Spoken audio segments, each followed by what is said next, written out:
Sveiki, kam taip aukštai užlipot? Nu, žodžiu, šiandien toks video apie garsiakalbių parametrų matavimus, kaip matot, vieno blyno jau nebėra. Tai nusprendžiau pabandyti išmatuoti TS parametrus tam dideliam savo blynui, kuris realiai pateikiamas, parduodamas, tai yra be jokių parametrų, todėl pagalvojau, kad galima būtų pabandyti juos išmatuoti. Yra geras puslapis, rodo Elioto apie tą matavimą, tai aš tom remdamasis bandysiu juos matuoti. Ir nusprendžiau ne tai, kad pasiruoštų matuoti iš karto, tai va dabar pažiūrėsim, ant kiek juos sunku pamatuoti žmogui, kuris nėra jų matavęs. Nes tie parametrai daugumai kaip tabu, kažkoks kaip neįmanoma, kaip ten kažką tai. Ir visi aklai pasitikė gamintojo pateiktais, tai va mažiau čia blėdus gavonių, einam iš karto prie tikslo. Štai tas labai geras aprašymas, nuoroda bus aprašyme video, nu jo čia tai sviesto ant sviesto daviau. Nu šitas visas geras tekstas ir aš jo nuorodą numesiu į aprašymą. Nu va biški geriau, bet vis tiek kaimiškai kažkaip. Tai va čia yra skrinas iš labai gero dalyko. Nu čia aišku yra visos formulės, viskas, bet yra duotas Excelio skaičiuotuvas, kuris yra labai superinis dalykas. Tai va. Ir pagal jį, nu aišku, aš čia nepasakosiu, ką čia aplamai daryti, nes patysgi galite paskaityti ir taip tik geriau bus. Bet va čia gan akivaizdu, ko iš mūsų nori. Prašo įvesti parametrus į pilkus boksus. Tai va. Reikia, nu, žodžiu, čia reikia paprasto dalyko, reikia stiprintuvo, reikia kažkokio signalo šaltinio, kompas, manau, sueis, kad dažnį nustatinėt, ir reikia 10 arba panašiai ohmų rezistoriaus. Tai va, aš jau turiu visą šitą pasiruošęs ir jau darau pirmąjį žingsnį. Reikia nustatyti kokią tai išėjimo įtampą savo stiprintuvui. Ir dažnį, kaip ten parašyta, reikia nustatyti bent keliom oktavom didesnį negu garsiakalbio rezonansas gausis. Tai aš nustačiau 100 Hz, kaip matom iš oscilografo. Ir 1 voltą. Ir matuoju ir oscilografų, ir multimetrų. Mano multimetras toks, nu, pusėtinas ir jų parodymai labai gražiai sutampa. Matom VRMS 1 voltas ir čia matom 1 voltą su kapeikom, kaip sakant. Kitaip tariant, dabar garsiakalbis visiškai neprijungtas. Dabar tik prie išėjimo stiprintuvo prijungtas yra oscilografas ir multimetras. Pirmiausia, nusistačiau tą įtampą, nes aš supratau, kad reikia nieko nepajungus statyti. Nu, aišku, apkrova kažkiek gal įtakos, bet aš tikiuosi, kad nieko čia nepasikeis, nes 10 ohmų ir 8 ohmai, 18 ohmų ir prie mažos galios ant 7.3-7.5. Tada aiškės, tai nemanau, kad čia bus problemų, turėtume gan tiksliai viską gauti. Ir aišku, dauguma neturėsit oscilografų, todėl aš žiūriu, ar gali kažkas gauti su multimetru. Manau, gan gerai gausis ant subų, kurių rezonansas paprastai tarp 20 ir kokių ten 5 Hz. Multimetras turėtų būti pajėgus matuoti tokiuose dažniuose. Grįžę prie savo monitoriaus, žinom jau kokia įtampa yra stiprintuvo išėjime. 1000 mV. Nu, realiai pas mus ten tipo gal 1008, tai galim dėl grožio įvesti. Kodėl čia neleidžia vesti? Pagaliau buvo editinimas uždraustas ir kažkaip aš buvau per bukas tą suprast. Nu gerai, tarkim, atsiprašau, taip, 1008. Nu jo, vis tiek čia kažkokių problemų biškį yra. Ai va, turim. Nu va, tarkim, 1008 mV, tai pažiūrim, čia jau pasikeitė. Ai ne, tas pats vis dar.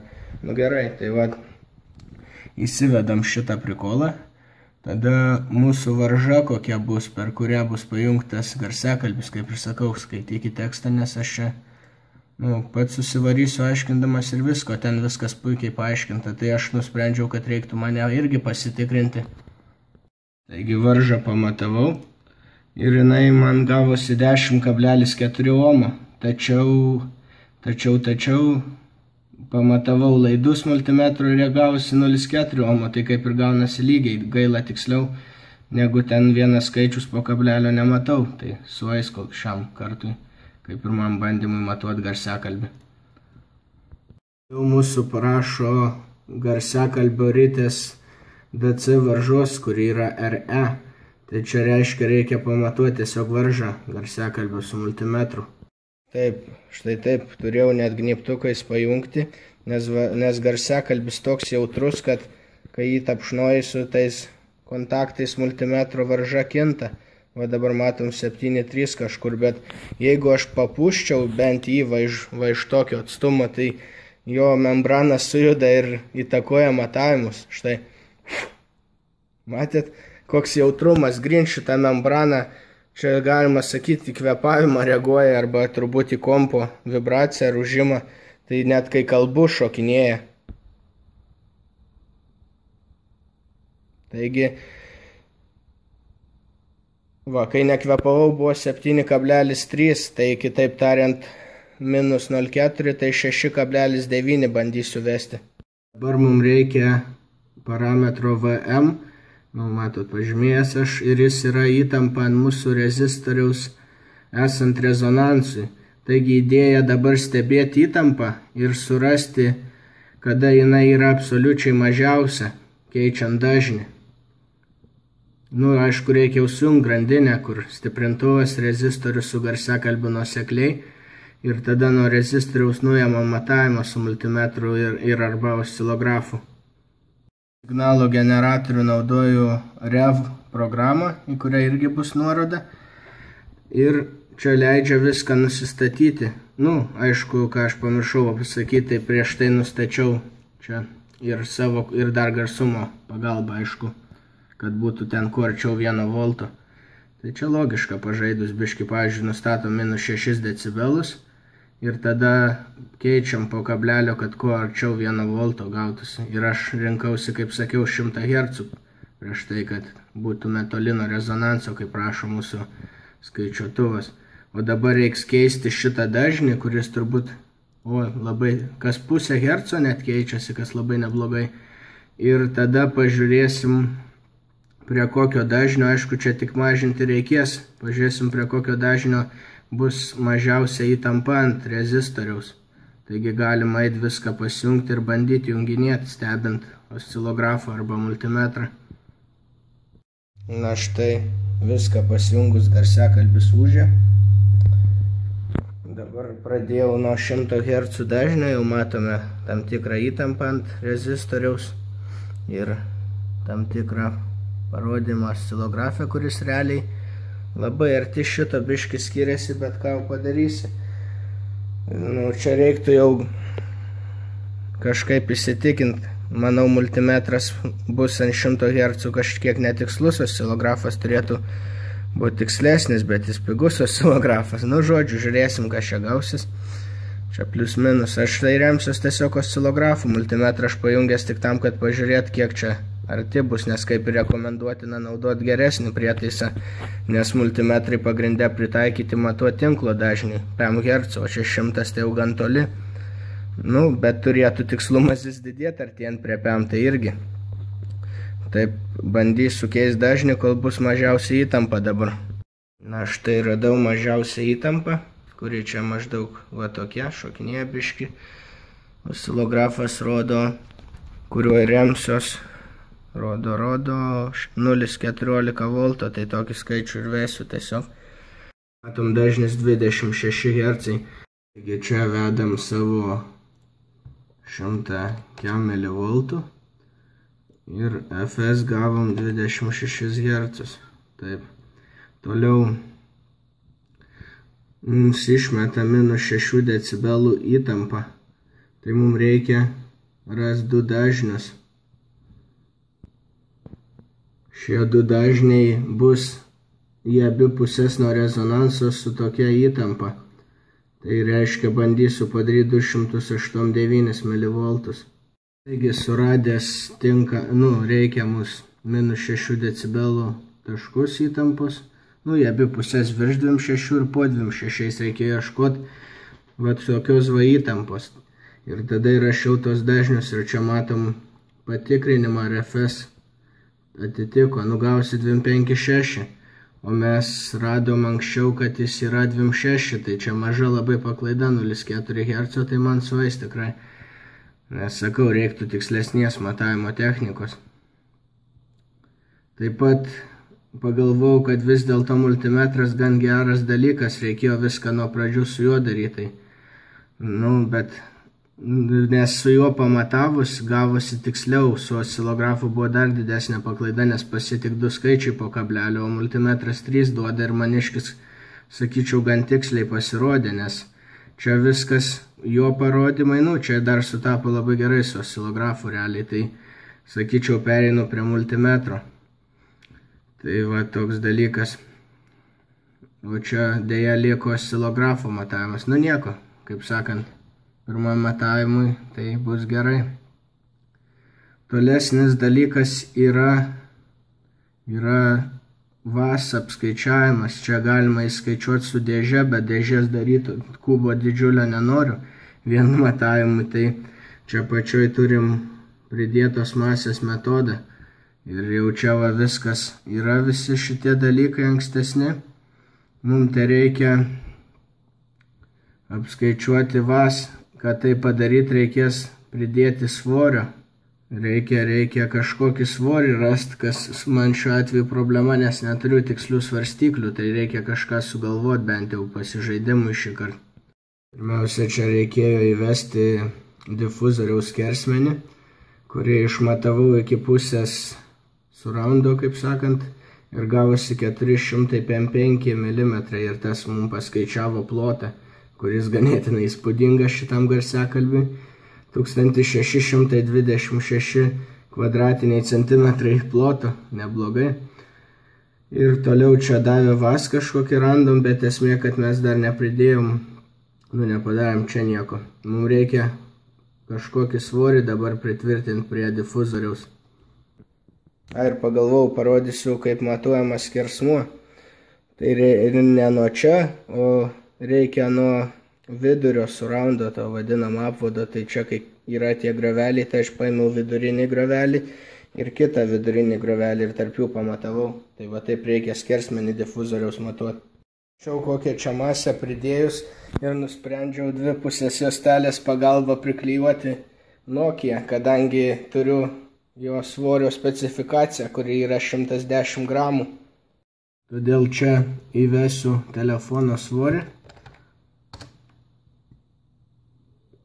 Ir tada pažiūrėsim, koks gavosi dažnis. Reikia dabar vėl susirasti rezonansą. Dar kartą to nerodysiu, nes jau kartą rodžiau. Giškai rezonansas nupuolė ir gan neblogai nupuolė. Tai gal galim tikėtis bent kažkokio tai tikslumo iš šito schaltūros. Tai gavom 22,5 Hz su pridėtų svoriu. Ir dabar pažiūrim, ant kiek kosmosą gavom. VAS mums rodo 433 litrus. Nežinau. 21 colio garsiakalbiui, kuris yra pro audio. Kaip ir, ką žinau, toj paguglinsim, pažiūrėsim kitų panašių kokie. Tai 21 colio beima turi 268 litrų VAS, tačiau turi aukštesnį rezonansą, tai kiek aš pastebėjau, aukštesnis rezonansas dažniausiai reiškia mažesnį VAS, o mūsų VAS gavosi 400, beveik 2 kart didesnis, bet ką žinau, garsiakalbiuose jisai labai daug skiriasi, sunku pasakyti. Taip pat reiktų dar kažkokį susirasti. Va kažkokio random driverio 375. Tai aš tarkim tikėsiu to, ką gavau. Ką belieka gražiai susirašyti parametrus ir pažaisti su kokia modeliavimo programa, kaip WinSD, pažiūrėti, kas gaunasi su šito garsiakalbiu. Aišku, aš šio dėžiai įprastiniai nenaudosiu, bet smalsu tiesiog. Na štai įvedus į WinSD į uždarą dėžę, gaunam prikolišką dalyką, kad reiktų 400 bent jau litrų dėžės ir gautumėm va tokią dažninę iš esmės. Kuri tokia, tai ką žinau, -3 decibelai pasidaro ant 29 Hz. Tai ko galima tikėtis, kai VAZ 400 litrų, o QTS 0,8. Va, tarp kitko, mano rezultatai. Nu, čia dar SD galima buvo užrašyti, bet nesmė, surašiau tos, kurie svarbiausi.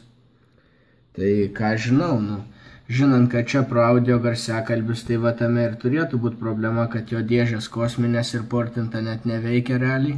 Portinta gaunasi va tokis, va kalnas, baubimui tik tai, aišku, koncertam to ir reikia, bet jis būtų uždaroj realiai naudojamas koncertinėse kolonėlėse. Tiesiog, ko gero būtų nieko nekreipiant į nieką dėmesio, būtų padaryti kokie 200 PM litrų ir su tokie dažniniai sau daužytų. Pats idealus dalykas, va matom, pats didžiausias išėjimas yra prie PM5 Hz, kitaip tariant, prie to dažnio, kuris ir daužo organus, kai esat koncerte. Ne koks 30 ten svarbus, ten svarbiausia, kad daužytų kažkur va aplink šiam Hz, tai čia vėlgi logiška viskas, tai ką žinau, gal matavimai ir pavykę.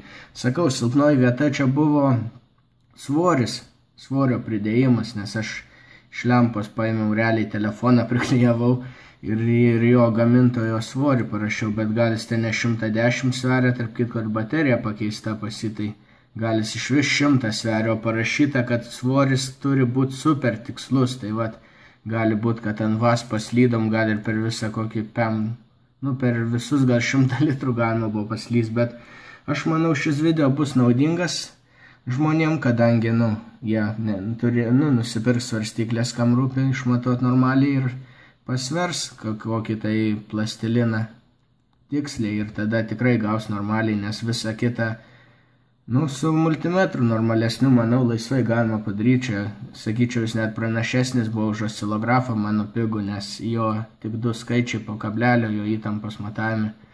Tai vat, tokios naujienos.